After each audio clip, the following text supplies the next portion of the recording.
Dear students, ரொம்ப முக்கியமான விஷயம். தயவு செஞ்சு வீடியோவை ஸ்கிப் பண்ணாம ஃபுல்லா பாருங்க.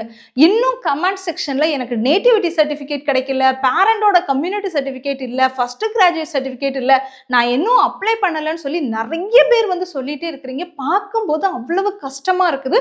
My dear students, paramedical 19 degree courses government காலேஜா இருந்தாலும் சரி, பிரைவேட் காலேஜா இருந்தாலும் சரி, அப்ளை பண்றதுக்கான லாஸ்ட் டேட் வந்து 7ஆம் தேதி முடியுது. மறந்துடாதீங்க. இன்னைக்கு 5ஆம் தேதி, இன்னும் 2 நாள் தான் டைம் இருக்குது. நீங்க சர்டிபிகேட்ஸ்லாம் இன்னும் வாங்கல அப்படின்னா இருக்கிற சர்டிபிகேட்டை வச்சு தயவு செஞ்சு அப்ளை பண்ணுங்க. அப்ளிகேஷன் டேட் வந்து எக்ஸ்டெண்ட் பண்ணுவாங்களான்னு தெரியாது. எக்ஸ்டெண்ட் பண்றதுக்கான வாய்ப்புகள் பார்த்தீங்கன்னா மிக குறைவு. ஏன்னா ஆல்ரெடி எம்பிபிஎஸ் பிடிஎஸோட கவுன்சிலிங் ப்ராசஸ் அவங்க ஸ்டார்ட் பண்ணியாச்சு. நமக்கு ஆல்ரெடி அவங்க இன்ஃபர்மேஷன் கொடுத்தாச்சு. இன்னும் ஒரு 1 வீக்ல நாங்க எம்பிபிஎஸ் பிடிஎஸ்க்கு ரேங்க் லிஸ்ட் ரிலீஸ் பண்ண போறோம். அதே நேரத்தில் வந்து கவுன்சிலிங்கை வந்து ஜூலை 2nd வீக்ல நடத்த போறோம் அப்படின்னு சொல்லியாச்சு. அப்படின்னா பாராமெடிக்கலுக்கும் ஃபாஸ்டா என்ன செஞ்சிருவாங்க அப்படின்னா கவுன்சிலிங் நடத்திடுவாங்க. ஆனா நீங்க இன்னும் அப்ளிகேஷனே சப்மிட் பண்ணாம சர்டிபிகேட்டே வாங்காம உட்கார்ந்துட்டு இருக்கிறீங்க.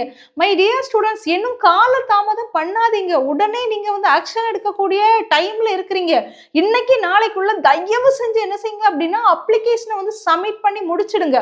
அப்ளிகேஷன் சப்மிட் பண்ணின ஸ்டூடெண்டா நீங்க இருந்தீங்க அப்படின்னா நீங்க என்ன பண்ணுங்க அப்படின்னா ரேங்க் லிஸ்ட்டுக்காக வெயிட் பண்ணுங்க. அதுக்கும் முன்னாடி, ரேங்க் லிஸ்ட்டுக்கும் முன்னாடி நீங்க ஒரு பிடபிள்யூடி கேண்டிடேட்டா இருந்தீங்கன்னா உங்களுக்கு சர்டிபிகேட் வெரிஃபிகேஷன் ஒன்று நடக்கும். இந்த சர்டிபிகேட் வெரிஃபிகேஷனுக்கு நீங்க போகணும் அப்படின்னா சென்னைக்கு போகணும். அதுவும் நமக்கு 1 வீக்குக்கு முன்னாடியே இன்ஃபர்மேஷன் தர மாட்டாங்க. நாளைக்கு போனோம்னா முந்தின நாள் மட்டும் தான் நமக்கு என்ன செய்வாங்க அப்படின்னா இன்ஃபர்மேஷன் தருவாங்க. ஸோ இன்னும் அப்ளிகேஷன் சப்மிட் பண்ணாத ஸ்டூடெண்டா இருந்தீங்க அப்படின்னா தயவு செஞ்சு ஃபாஸ்டா போய் அப்ளிகேஷனை வந்து சப்மிட் பண்ணுங்க. அப்ளிகேஷன் சப்மிட் பண்ண ஸ்டூடெண்டா இருந்தீங்க அப்படின்னா எப்பவுமே அலர்ட்டா இருங்க. அப்டேட்ஸ் எப்போ வரும்னு தெரியாது. வந்த உடனே நான் என்ன செய்வேன் அப்படின்னா உங்களுக்கு வந்து அப்டேட் பண்ணுவேன். பிடபிள்யூடி கேண்டிடேட்டா இருந்தீங்கன்னா நீங்க சென்னை போகிறதுக்கு தயாரா இருங்க. உங்க அம்மா அப்பாட்ட சொல்லி வைங்க. சென்னை போறதுக்கு காசு வந்து ரெடி பண்ணி வைங்க. அது மட்டும் இல்லாம உங்களுக்கான சர்டிபிகேட்ஸ் எல்லாம் தயார் நிலையில வைங்க. நீங்க திடீர்னு ஒரு நாள் என்ன செய்ய வேண்டியது இருக்கும் அப்படின்னா சென்னை போக வேண்டியது இருக்கும். ஸோ மை டியர் ஸ்டூடெண்ட்ஸ், இன்னும் நிறைய பேருக்கு இப்படி பாராமெடிக்கலோட அப்ளிகேஷன் ஓப்பன்ல இருக்குது அப்படிங்கிறதே தெரியல.